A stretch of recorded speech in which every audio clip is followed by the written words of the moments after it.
Assalamualaikum warahmatullahi wabarakatuh. Perkenalkan, nama saya Muhammad Riyadi Soli, NPM 1170276 dari kelas manajemen 3C, Fakultas Ekonomi Universitas Swadaya Gunung Jati Cirebon. Di sini saya akan mempresentasikan tentang perilaku belanja pelanggan dalam bisnis retail. Konsumen. Perilaku konsumen adalah proses dan aktivitas ketika seseorang berhubungan dengan pencarian, pemilihan, pembelian, penggunaan, serta pengevaluasian produk dan jasa demi memenuhi kebutuhan dan keinginannya. Dengan berkembangnya departemen store atau retail di negara kita, negara Indonesia, membuat persaingan dalam bisnis retail semakin hari semakin ketat. Lalu masuknya modal asing di bisnis retail seperti Sogo dari Jepang yang membuat persaingan bisnis retail menjadi sangat sengit. Syarat yang harus dipenuhi oleh perusahaan retail untuk dapat sukses dalam persaingannya adalah berusaha mencapai tujuan dan menciptakan dan mempertahankan pelanggan. Dalam usaha mencapai tujuan tersebut, maka setiap perusahaan harus berusaha menghasilkan dan menyampaikan produk dan memberikan layanan yang diinginkan konsumen dengan harga yang pantas serta menciptakan nuansa belanja yang nyaman. Dengan demikian, setiap perusahaan retail harus mampu memahami perilaku konsumen pada pasar sasarannya. Beberapa cara untuk menciptakan nilai tambah atau added value dalam bisnis retail yaitu yang pertama, nilai produk atau product value. Pebisnis retail dapat memberikan nilai tambah kepada pelanggannya melalui penyediaan produk yang berkualitas, melalui penyediaan produk yang unik yang tidak dimiliki oleh pebisnis retail lainnya gitu. Terus melalui penyediaan produk beraneka ragam produk dan lengkap gitu.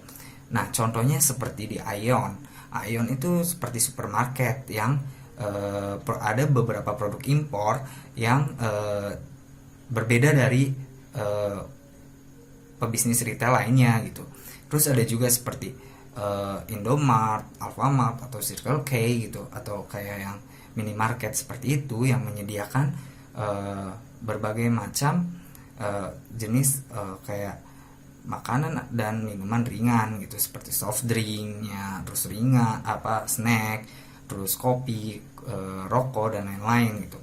Terus juga ada contoh lainnya seperti kayak di bidang toko pakaian gitu, yang menyediakan pakaian wanita yang dikhususkan untuk big size atau ukuran yang besar gitu. Seperti itu contohnya. Yang kedua, ada nilai penetapan harga atau pricing value, di mana pembisnis retail ini memberikan nilai tambahnya kepada pelanggan melalui pengaturan harga terhadap produk yang ditawarkan. Pengaturan harga ini dapat berupa penetapan harga termurah dibandingkan harga dari para pesaingnya. Ada juga penetapan harga yang sepadan dengan kualitas yang diberikannya, atau justru juga pemberian atau penetapan harga yang diberikan itu paling premium atau paling mahal dibandingkan para pesaingnya. Konsumen retail ini sendiri memiliki motivasi yang berbeda-beda dalam memilih suatu produk. Ada beberapa tipe konsumen ini yang memilih produknya untuk di harga yang paling premium gitu. Contohnya seperti produk Gucci, Dior, Louis Vuitton, Hermes dan lain sebagainya. Ada juga yang mencari produknya dengan harga yang termurah, atau juga yang mencari produknya itu dengan harga yang sepadan sama dari kualitas yang diberikannya. Yang ketiga, nilai letak lokasi atau locational value, di mana pembisnis retail ini memberikan nilai tambah kepada pelanggannya melalui letak lokasi dari unit usaha retailnya.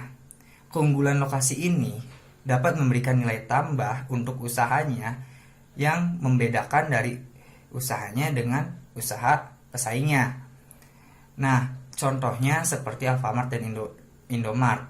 Itu lokasinya mudah dijangkau oleh konsumen dan pelanggan, lokasinya sangat strategis yang memudahkan pelanggan atau konsumen itu berbelanja di situ.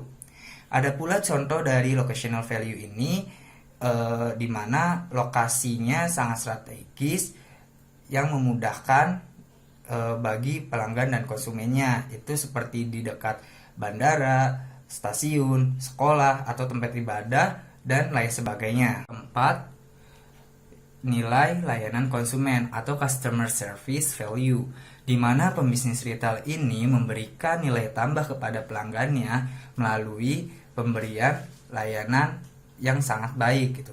Contohnya seperti memberikan layanan pengiriman gratis, lalu juga ada memberikan tempat untuk konsumen menyampaikan keluhannya, lalu ada juga untuk kayak kecepatan pembisnis retail dalam menangani keluhan konsumen itu dengan cepat, tidak melalui prosedur yang sulit.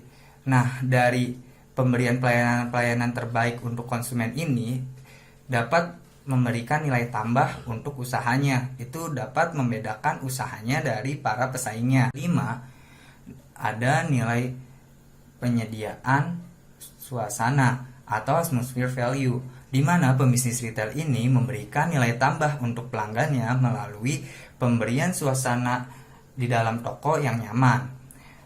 Nah, cara ini dapat dilakukan dengan pemilihan desain untuk tokonya atau tema desain dalam tokonya, terus juga ada tingkat pencahayaan, ada juga tingkat temperatur atau tingkat suhu yang membuat nanti pelanggannya merasa nyaman, lalu juga ada pemilihan musik yang membuat pelanggan itu merasa nyaman pada saat memilih produk di dalam tokonya, dan lain sebagainya.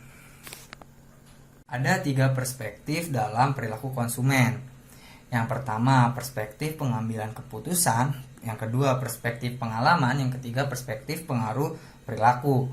Nah, dalam perspektif pengambilan keputusan menggambarkan seorang konsumen sebelum membeli suatu produk ini itu melalui beberapa pertimbangan gitu, agar tidak terjadinya kesalahan dalam pembelian produk tersebut gitu. Dan yang kedua ada perspektif pengalaman. Perspektif ini menyatakan bahwa dilakukannya pembelian itu adanya dorongan dari hati dan mencari variasi gitu. Ada juga untuk beberapa barang dan jasa yang hanya dibeli itu untuk kesenangan pribadi, membuat fantasi, atau hanya sekedar emosi saja. Nah, maksudnya emosi saja itu karena tidak dari hati, jadi tidak terencana untuk melakukan pembeliannya gitu. Lalu juga ada perspektif pengaruh perilaku, di mana suatu konsumen itu berada di lingkungan yang sedang booming untuk suatu produk, jadi konsumen itu terpaksa untuk membeli produk tersebut, jadi tidak dari hatinya atau tidak menginginkan produk tersebut, tapi konsumen ini mengikuti tren yang ada di lingkungannya gitu. Jadi pengaruh perilaku yang ada di lingkungan si konsumen ini gitu. Selanjutnya, motif belanja konsumen. Nah, motif sendiri memiliki pengertian, yaitu keadaan dalam diri seseorang yang mendorong keinginan individu untuk melakukan kegiatan tertentu. Motif mempunyai beberapa fungsi penting yang mengarahkan konsumen, yaitu sebagai berikut. Yang pertama ada motif primer, yang kedua ada motif selektif, yang ketiga ada motif rasional, yang keempat ada motif emosional. Nah, yang pertama motif primer yaitu suatu motif yang menimbulkan pemilihan terhadap kategori umum suatu produk tertentu. Yang kedua, motif selektif adalah suatu motif yang memengaruhi keputusan pemilihan yang menyangkut model dan merek dari kelas-kelas suatu produk. Yang ketiga, motif rasional. Nah, motif rasional yaitu suatu motif yang didasarkan pada kenyataan seperti yang ditunjukkan oleh suatu produk terhadap konsumen. Nah, yang keempat, ada motif emosional, yaitu suatu motif yang menyebabkan pemilihan yang berkaitan dengan perasaan individu atau pengalaman masa lalu dari seorang konsumen gitu. Ya, selanjutnya motif belanja konsumen. Motivasi konsumen dalam berbelanja dibagi menjadi dua, yaitu utilitarian shopping motivation sama hedonic shopping motivation. Utilitarian shopping motivation ini motivasi yang didasarkan pada pemikiran yang benar-benar rasional dan objektif. Nah, dengan demikian motivasi utilitarian ini di mana konsumen berbelanja itu melihat yang sesuai kebutuhan dan atau mendapatkan manfaat dari produk yang dibeli. Lalu untuk hedonic shopping motivation ini itu motivasi yang didasarkan pada pemikiran subjektif atau emosional. Dengan demikian motivasi hedonis ini di mana seorang konsumen yang hanya berbelanja itu hanya dengan kesenangan hatinya saja, tetapi tidak dilihat dari kebermanfaatan suatu produk yang ia beli. Selanjutnya di motif belanja konsumen ini, berdasarkan penjelasan yang tadi sudah dibahas sebelumnya, dapat digambarkan model dinamika proses motivasi kebutuhan. Ya, di sini gambarnya yaitu ada utilitarium atau sifat produk yang objektif, lanjut ke evaluasi alternatif, pembelian serta pemakaian, lanjut ke hedonic atau pengalaman, itu bisa dikatakan subjektif atau emosional, lanjut lagi ke kebutuhan, dan nanti kebutuhan balik lagi ke utilitarium atau sifat produk yang objektif.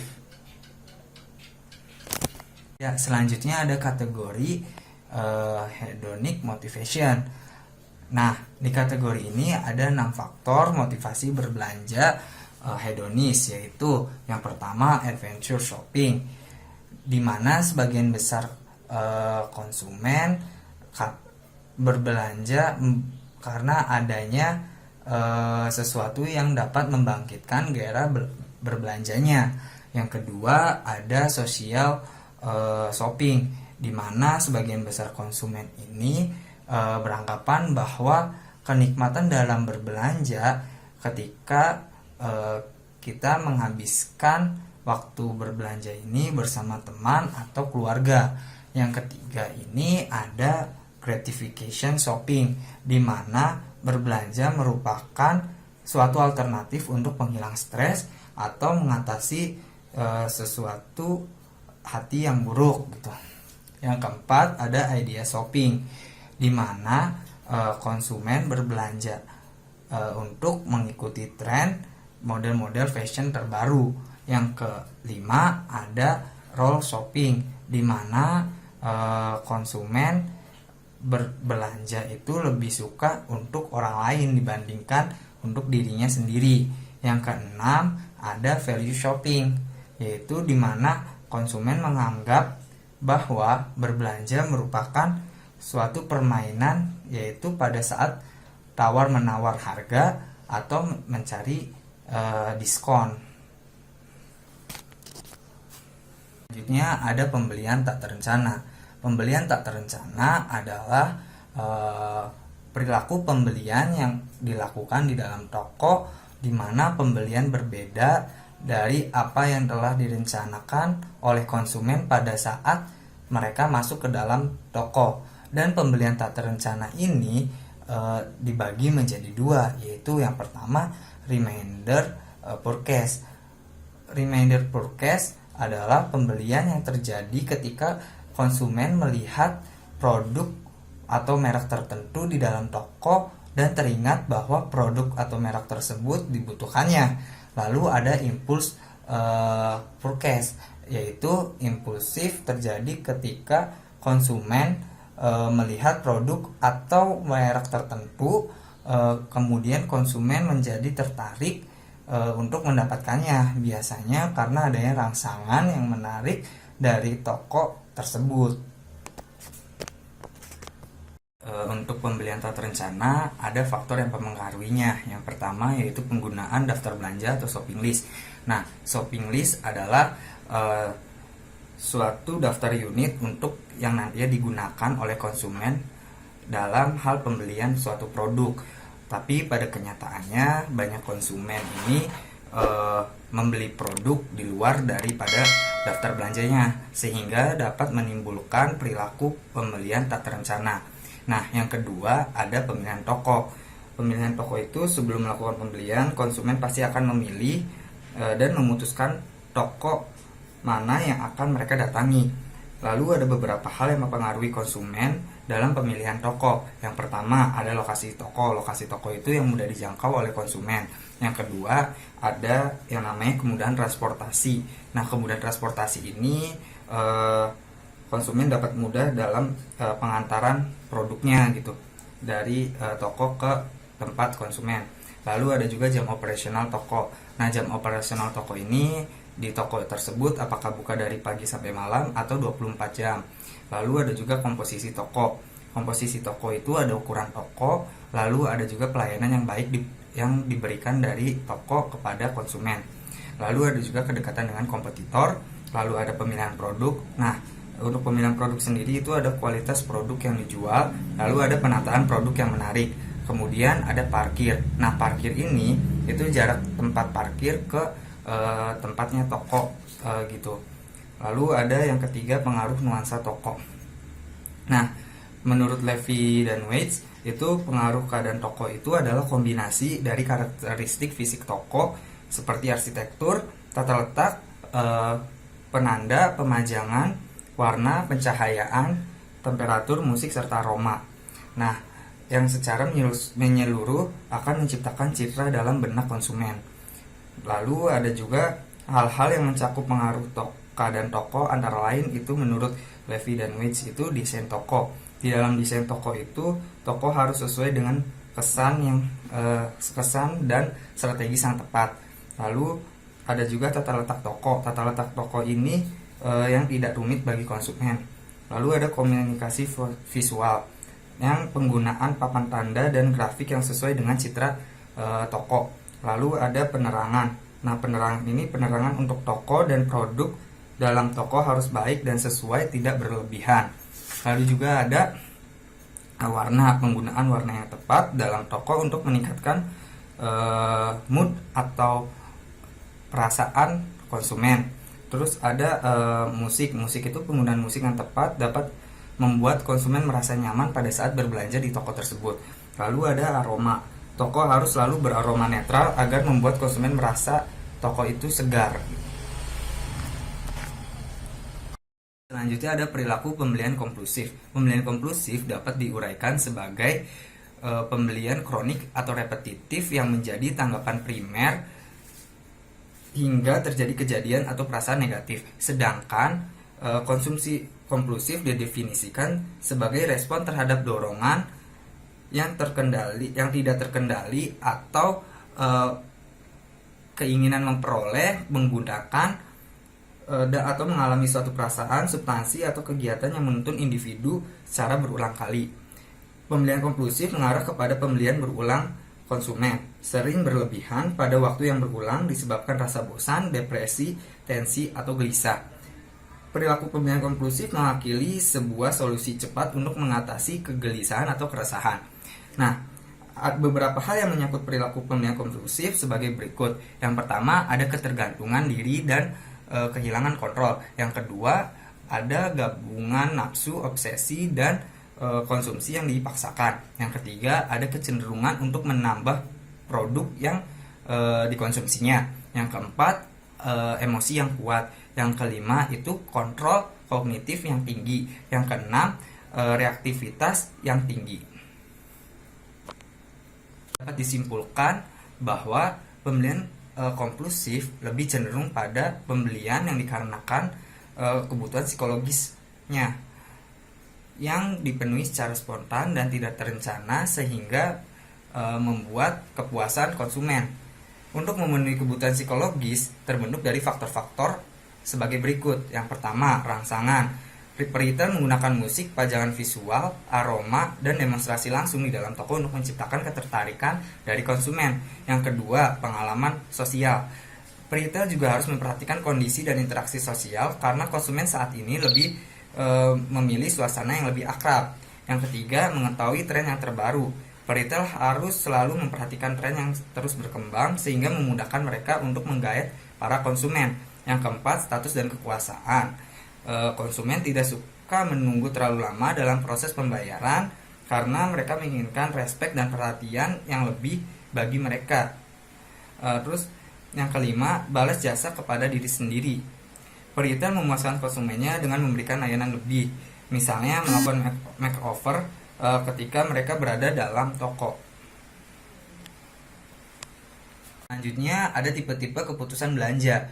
Pola perilaku belanja pelanggan mengalami perubahan dan perkembangan sejalan dengan perubahan keinginan dan kebutuhan konsumen. Lalu terdapat dua faktor yang dapat mempengaruhi maksud pemilihan dan keputusan pemilihan, yaitu yang pertama, sikap orang lain. Termasuk di dalamnya ada keluarga, teman, dan lain-lain, di mana pendirian orang lain dapat mengurangi alternatif yang disukai seseorang tergantung pada dua hal. Hal yang pertama yaitu intensitas dari pendirian negatif orang lain terhadap alternatif yang disukainya. Hal yang kedua, motivasi konsumen untuk menuruti keinginan orang lain yang nantinya semakin dekat orang lain tersebut dengan konsumen akan semakin menyesuaikan maksud pemilihannya. Lalu ada faktor yang kedua yaitu faktor situasi. Faktor situasi yang tidak diantisipasi akan membuat konsumen membentuk suatu maksud pemilihan atas dasar faktor-faktor seperti pendapatan keluarga yang diharapkan, harga, dan manfaat produk yang diharapkan. Ya, ada pemecahan masalah yang luas. Pemecahan masalah yang luas adalah suatu proses pengambilan keputusan pembelian di mana pelanggan memerlukan usaha dan waktu yang banyak atau yang cukup besar untuk meneliti dan menganalisis berbagai alternatif. Yang kedua, ada pemecahan masalah yang terbatas. Pemecahan masalah yang terbatas adalah suatu proses pengambilan keputusan belanja yang menyertakan suatu usaha dan waktu yang cukup banyak. Lalu ada pengambilan keputusan bersifat kebiasaan. Pengambilan keputusan yang bersifat kebiasaan adalah suatu proses keputusan belanja yang melibatkan sedikit sekali usaha dan waktu atau tanpa usaha yang sadar. Salah satu cara mereka untuk mengatasi tekanan waktu itu adalah dengan penyederhanaan proses pengambilan keputusan mereka. Selanjutnya akan membahas proses pengambilan keputusan belanja pelanggan. Telah proses pengambilan keputusan konsumen dalam bisnis retail memiliki prinsip dasar yang relatif berbeda dengan proses pengambilan keputusan konsumen pada umumnya, karena melewati dua tahapan, yaitu proses pengambilan keputusan yang terkait dengan pilihan terhadap retail dan keputusan barang dagangan. Ada beberapa tahapan dalam proses belanja pelanggan adalah sebagai berikut. Yang pertama, pengenalan kebutuhan. Yang kedua, pencarian informasi. Yang ketiga, evaluasi atas alternatif-alternatif. Yang keempat, menentukan pilihan. Yang kelima, transaksi belanja. Yang keenam, ada evaluasi belanja. Selanjutnya akan membahas jenis kebutuhan. Kebutuhan yang memotivasi pelanggan untuk pergi berbelanja dan membeli barang dagangan dapat digolongkan sebagai kebutuhan fungsional dan kebutuhan psikologis. Yang pertama ada kebutuhan fungsional, yaitu manfaat fungsional dari sebuah produk yang dibeli oleh konsumen. Misalnya konsumen membeli sebuah produk smartphone untuk mendapatkan manfaat dalam berkomunikasi dengan orang lain serta untuk memfasilitasi pekerjaan melalui fitur-fitur yang ada pada produk smartphone tersebut. Lalu, untuk kebutuhan psikologis adalah manfaat emosional dari sebuah produk yang dibeli oleh konsumen. Misalnya, konsumen membeli sebuah produk smartphone untuk mendapatkan pengakuan dari lingkungan sosialnya bahwa konsumen tersebut merupakan individu yang gaul, paham teknologi, dan memiliki kemampuan finansial yang baik. Ya, selanjutnya kita akan membahas ada evaluasi atas alternatif pemilihan toko. Menurut Engel bahwa pemilihan suatu toko merupakan fungsi dari 4 variabel yang terdiri dari 1. Kriteria evaluasi. Nah, dari kriteria evaluasi ini masih ada bagian-bagian yang harus diketahui oleh konsumen dalam memilih suatu toko yang antara lain meliputi lokasi atau jarak. Lalu ada luas dan kedalaman produk. Lalu ada harga, promosi, personel toko, pelayanan dan masih banyak lagi elemen-elemen yang boleh dikatakan sebagai faktor-faktor penentu di dalam memberikan pilihan atas sebuah toko. Lalu yang kedua ada karakteristik toko yang dirasakan. Yang dimaksud karakteristik toko di sini diartikan sebagai citra toko. Dapat dibagi-bagi menjadi beberapa hal seperti lokasi dari toko, keragaman barang yang ditawarkan, harga barang yang dijual, lalu promosi yang dijalankan dalam memikat perhatian konsumennya. Lalu ada karyawan toko yang ada di dalamnya, atribut fisik toko seperti sistem penerangan atau penataan di dalam ruangan siapa saja yang menjadi pelanggan toko tersebut. Dapat juga berupa atmosfer toko yang memiliki suatu ciri khas dari toko tersebut yang memberikan nilai tersendiri bagi para konsumennya. Lalu yang ketiga ada proses perbandingan. Nah, di tahap ini dapat dilakukan oleh konsumen apabila konsumen sudah melewati tahap pengenalan dan mengenal lebih jauh tentang citra suatu toko, di mana pada tahap perbandingan ini konsumen akan melakukan beberapa perbandingan dari toko satu dengan toko yang lainnya. Lalu yang keempat ada toko yang dapat diterima dan toko yang tidak dapat diterima. Jika sudah melewati tahap perbandingan atau proses perbandingan ini, maka konsumen sudah dapat mengambil keputusan tentang toko mana yang akan dapat diterima oleh si konsumen dan juga akan menolak toko mana yang tidak dapat diterima oleh konsumen, atau dengan kata lain bahwa toko yang ditolak tersebut tidak memenuhi syarat-syarat yang dikehendaki oleh konsumen tersebut. Selanjutnya ada evaluasi setelah belanja. Nah, proses belanja tidak berakhir ketika pelanggan membeli suatu produk saja, tetapi setelah melakukan belanja, pelanggan menggunakan produk itu dan kemudian mengevaluasi pengalaman untuk menentukan apakah produk ini dapat memuaskan pelanggan atau tidak memuaskan pelanggan. Nah, pembisnis retail dapat mengurangi atau mengantisipasi ketidakpuasan yang mungkin timbul setelah berbelanja, yaitu melalui 1. Memberikan garansi produk.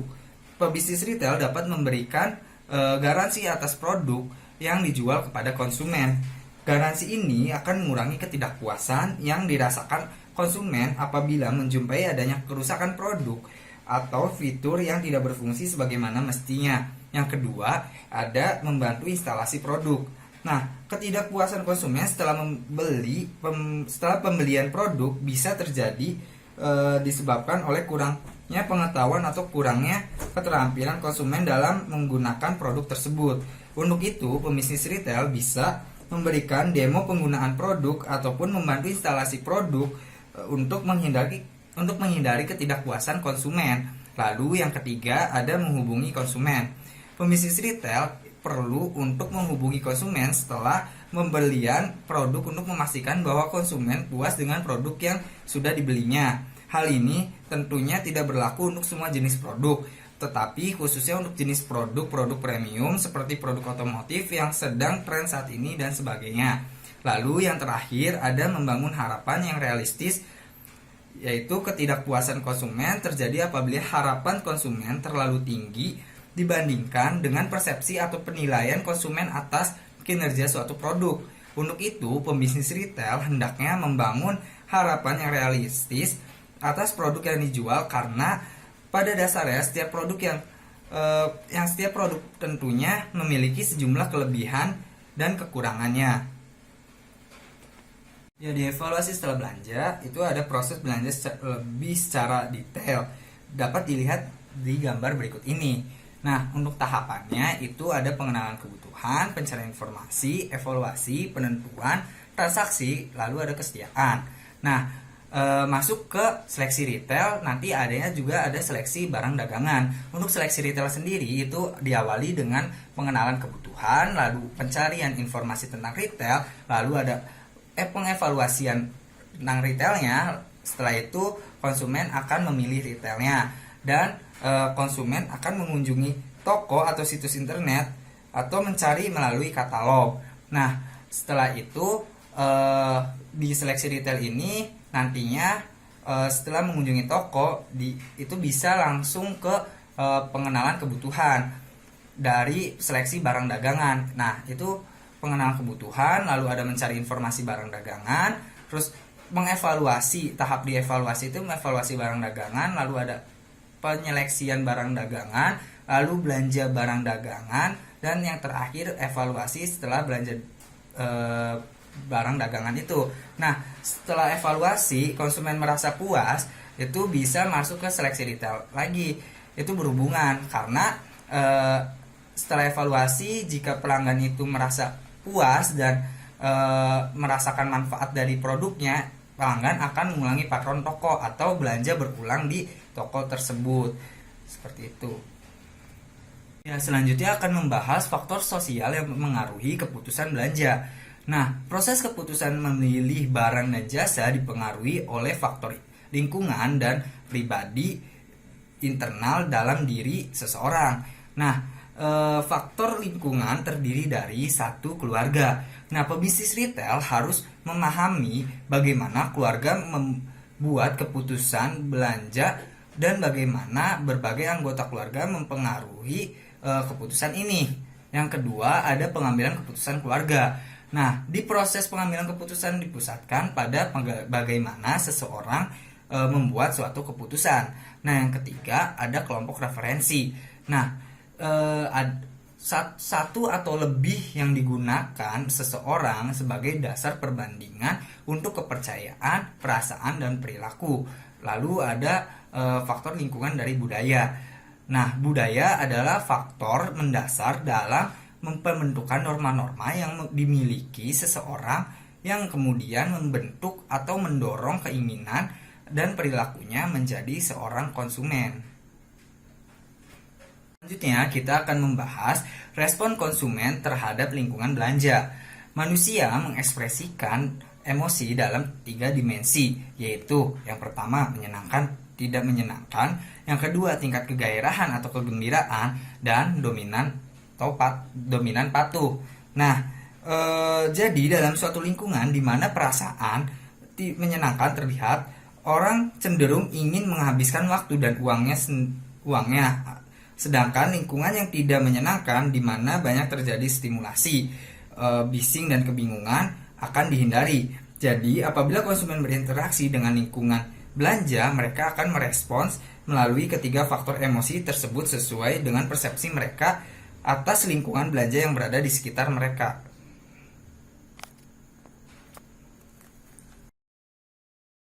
Ya, selanjutnya kita akan membahas perilaku belanja konsumen Indonesia. Itu keputusan memilih retail maupun barang atau jasa dipengaruhi oleh faktor lingkungan dan faktor pribadi internal di dalam diri seseorang. Nah, di sini berdasarkan penelitian AC Nielsen dalam gambar di bawah ini teridentifikasi bahwa perilaku belanja konsumen yang lajang atau belum menikah jarang berbelanja di pasar tradisional atau wet market. Mereka lebih banyak melakukan pembelian atau pembelanjaan di supermarket, mall, dan hypermarket dengan pembelian jenis barang adalah kebutuhan pribadi. Nah, generasi lajang di Indonesia tidak pernah ke pasar tradisional. Di sini ada gaya hidup. Nah, di gambar pertama ini ada gaya hidup untuk ketika masih lajang sama sesudah menikah. Lalu kalau ketika masih lajang yang belanja di supermarket itu untuk membeli perawatan diri seperti hand body, sabun, perfume, sampo, aksesoris, dan lain sebagainya. Nah, ketika sudah menikah ada tambahan untuk belanja lainnya seperti susu, beras, minyak goreng, telur, gula, deterjen, sabun, dan lain sebagainya. Nah, ketika masih lajang pergi ke pasar, di pasar tradisional, para konsumen jarang berkunjung ke pasar tradisional ketika masih lajang.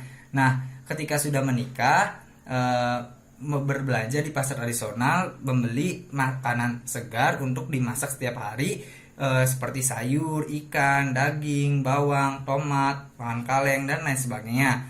Nah, untuk para ibu rumah tangga yang masih berkonvensional membeli makanan segar di pasar tradisional setiap hari. Tetapi ada juga para istri modern membeli makanan segar di supermarket atau hypermarket tiap 2-3 kali selama perjalanan rekreasi bersama anak-anaknya. Selanjutnya akan membahas tentang segmentasi pasar. Dengan ketatnya persaingan mendorong retail untuk melakukan segmentasi. Hal ini mengingat retail tidak akan mampu melayani kebutuhan pelanggan secara menyeluruh tanpa melakukan pengelompokan dengan kriteria yang relatif homogen. Suatu segmen pasar retail adalah suatu kelompok pelanggan yang kebutuhannya dicukupi oleh bauran yang sama sebab mempunyai kebutuhan yang serupa. Untuk mengembangkan efektivitas biaya program retail, maka retail sebaiknya mengelompokkan pelanggan dalam beberapa segmen. Ya, selanjutnya kita akan membahas pendekatan segmentasi pasar. Di sini ada 6 pendekatan. Nah, pendekatan dalam segmentasi pasar menggambarkan variasi yang luas dalam segmen penjualan retail. Tak satu pun pendekatan adalah terbaik untuk semua retail gitu. Yang pertama ada segmentasi geografis, mengelompokkan pelanggan di mana mereka tinggal. Suatu pasar retail pada disegmentasi menurut area di dalam suatu negara, kota, dan lingkungan. Yang kedua ada segmentasi demografis, di mana segmentasi yang demografis menggolongkan pelanggan atas dasar karakteristik objektif yang mudah diukur seperti umur, jenis kelamin, pendapatan, dan pendidikan. Lalu yang ketiga ada segmentasi geodemografis. Segmentasi ini menggunakan karakteristik demografis dan geografis untuk menggolongkan pelanggan. Yang keempat ada segmentasi gaya hidup. Segmentasi berdasarkan gaya hidup bisa disebut juga segmentasi psikografis. Merupakan segmentasi yang mengacu pada bagaimana kehidupan seseorang, bagaimana mereka meluangkan waktu dan opini tentang dunia di mana mereka hidup dan tinggal. Segmentasi berdasarkan gaya hidup sangat penting dalam dunia retail karena berdasarkan gaya hidup pelanggan dapat diidentifikasikan perilaku dan motivasi belanja pelanggan. Nah, yang kelima ada segmentasi situasi belanja.